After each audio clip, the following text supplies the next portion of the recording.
Okay na, okay na. Why don't you introduce yourself to us? Hello everybody, ako po si Natalie Veray Banayos. Fine student ako, 4th year na. Alright, are you okay? Alright, care to share some stories and experiences? We would love to hear about it. So, unang experience ko nung first year pa lang. So, bale, ang nangyari doon,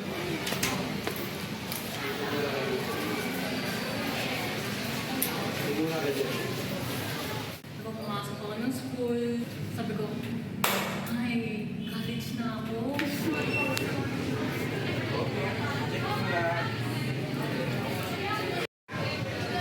Pagtingin niya, bunod lang siya. Parang 2 seconds lang. Tapos, sige, okay na po. Sige. Ano na nangyari? Naruin yung first experience ko sa magiging college ko.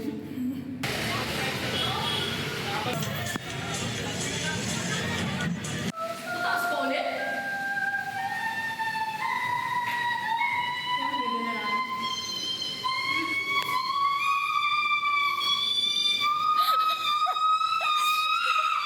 So, ayun nga. Adi, anong sabi sa amin? Magsiskill test daw kami sa Chamsun Hall.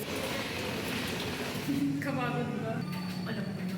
Kasi ang nangyari, diba Chamsun Hall daw? Saan tingin yung Chamsun Hall? Ang ingay nun, lakad-lakad ako dun, ang dami kong estudyante mo. Nagano pa sila sa akin. Tapos ayun na, nakita ko na. Alam mo, mas napagod pa ako. Kakahanap sa Chamsun Hall na yan, na isang hallway lang pala siya, kaysa yung skill test.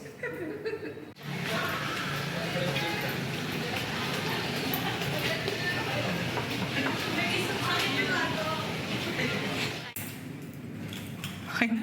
So, bali ang nangyari. So, sige, doon akong tatabi para yung makita ko kung maganda magawa nila, gano'n. Ayun, parang gumawa yung loob ko kung bakit gawa nila hindi. Tapos ang nangyari doon, ako nag-drawing. Yung katabi ko talaga mismo, bilog. Bakit? At least medyo gumawa yung loob ko na kaya ko to. Ay, na isa pa ako na. So, binigyan na kasi yung schedule namin para sa school namin. Ano yung TBA?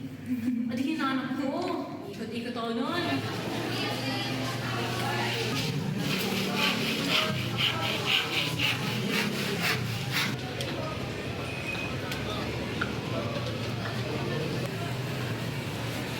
Kaya kung yung TV.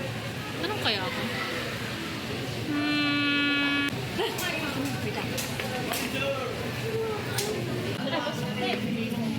Saan po yung room TBA?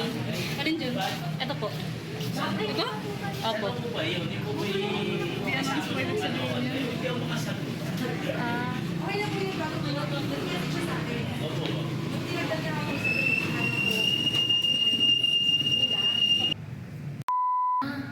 TBA.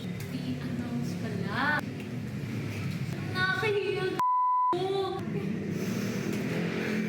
Tissue, tissue.